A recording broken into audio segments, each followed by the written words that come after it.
à toutes et à tous et bienvenue dans The Collection Strikes Back. Aujourd'hui, une nouvelle review d'une figurine Black Series, celle de Hondo Onaka.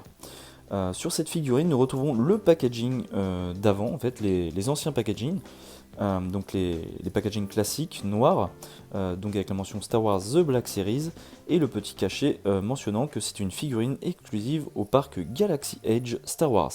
Nous avons un visuel du personnage et toujours la boîte vitrine. Sur le côté, la mention Hondo Onaka avec un visuel exclusif aux figurines donc du parc Galaxy Edge. Donc avec un effet un petit peu sable, voilà, on va dire ça comme ça. Sur l'autre côté, la mention Hondo Onaka. Sur le dessous, les warnings habituels. Sur le dessus, rien du tout. Et à l'arrière, un petit texte descriptif comme d'habitude. À l'infâme avant-poste Black Spire de Batuu, Hondo Onaka a créé l'entreprise Onaka Transport Solutions, afin de transporter des marchandises de contrebande dans toute la galaxie.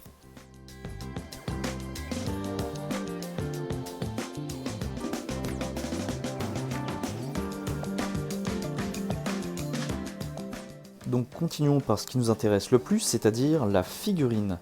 Donc c'est une superbe petite figurine extrêmement bien réalisée, je trouve pour ma part. Donc voici déjà le head sculpt est vraiment cool. Donc avec ses petites lunettes non amovibles, laissant voir du coup ses yeux à travers. Voilà, j'adore les figurines extraterrestres et celle-ci est vraiment superbe.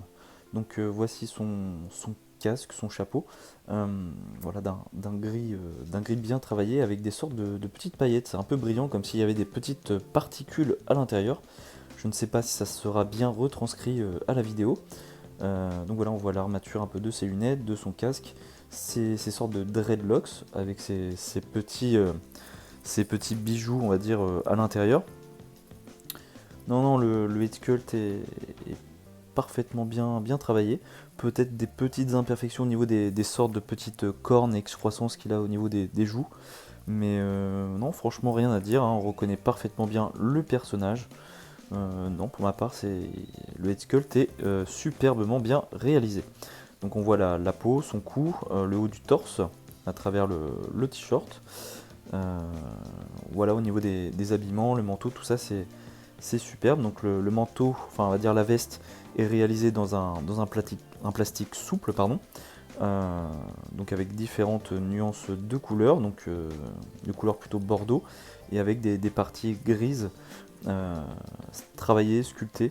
Je trouve que le sculpt de toute la figurine est superbe, que ce soit au niveau des vêtements, du head sculpt. Non, c'est bien travaillé. Tout est bien placé, tout est parfait sur cette petite figurine. Donc on va continuer un peu le tour du propriétaire. Donc là voilà, il y a plein de petits détails. Voilà les petites parties grises sur les épaules, les avant-bras avec les parties d'armure, on va dire, d'une couleur beige blanc. Avec du weathering dessus, donc il n'est pas clean, Hondo, et c'est ça qui est plutôt cool sur ce type de figurine. Voilà, voilà, une figurine toute propre et pas forcément très réaliste. Et là, il y a un peu de weathering un peu partout, dans les plis, ce qui redonne un petit peu de relief au sculpt et un peu plus de réalisme également. Donc voilà le holster, donc accroché à la ceinture, avec des petits éléments, plein de petits détails de partout. Donc le holster est dans un plastique souple, mais il est attaché du coup à la cuisse de Hondo. On ne peut pas le désolidariser. Le pantalon est fait dans un marron un petit peu foncé. C'est sur cette figurine là c'est intéressant en fait tout le mariage de couleurs avec ce bordeaux, ce marron, ce beige, ce gris. Voilà, c'est pas une figurine uniforme. Donc voilà, même les bottes, là on voit la petite différence de gris, bottes plutôt grises sur le pantalon marron.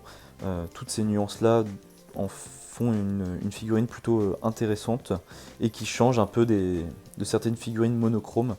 Donc voilà, pour la figurine qui me semble plutôt réussie. Passons maintenant au seul et l'unique accessoire fourni avec Hondo, Il s'agit de son blaster, donc avec un sculpt pour ma part un peu original. J'ai jamais vu de blaster avec cette forme et de cette couleur, donc d'un gris très métallisé, associé à de petites touches dorées. Donc tout ça est bien brillant et fort original, donc plutôt très bien réalisé. Il manquerait peut-être un petit peu de weathering, un peu de noir dans les creux. Et du coup il tient très bien dans les deux mains de Hondo. Voilà, comme je vais vous montrer tout de suite.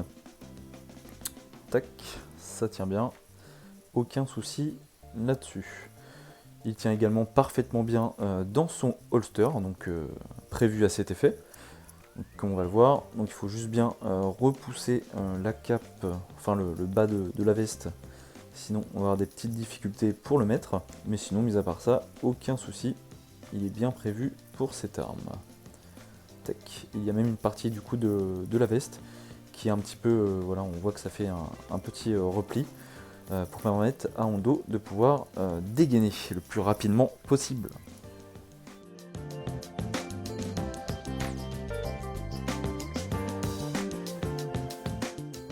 Poursuivons cette review par les articulations, donc point très important pour cette gamme de figurines.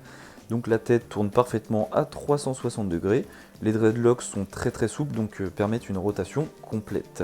Donc on a très peu de flexion à l'avant, bloqué par le sculpt, et très peu de flexion à l'arrière, et de très légères inclinaisons, donc voilà, un peu limité dans certains mouvements.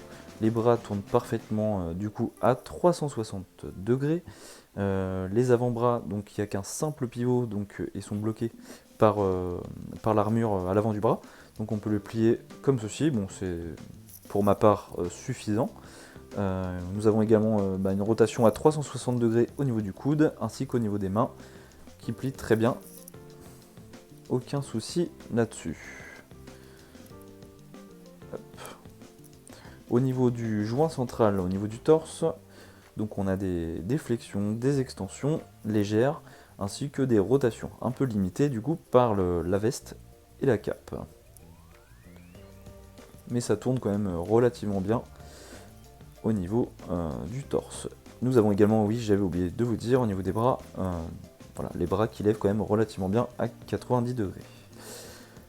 Au niveau des cuisses, donc on peut plier au moins un petit peu moins de 90 degrés, un peu bloqué par les vêtements, et à l'arrière nous serons bloqués par la cape. Donc il peut également faire un demi-grand écart, pas de souci là-dessus. Au niveau des genoux, tac, nous avons un double pivot et une rotation également au niveau de la cuisse. Voilà, légère, donc un double pivot au niveau du genou. Parfait. Un peu disgracieux quand on plie le genou à fond. Mais sinon, en pose normale, on peut voir que les articulations sont quand même relativement bien camouflées dans la figurine et par les vêtements, donc c'est cool. Ça permet aussi un peu plus de réalisme de ce côté-là. Au niveau des pieds, un petit peu de flexion, d'extension et bien sûr des rotations, comme on va voir, à 360 degrés.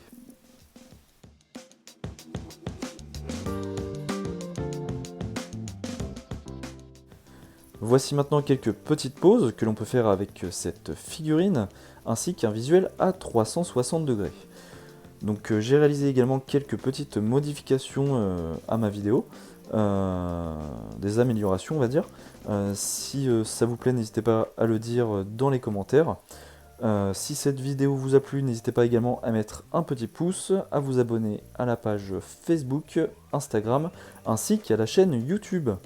Je vous souhaite de passer une excellente journée et que la force soit avec vous.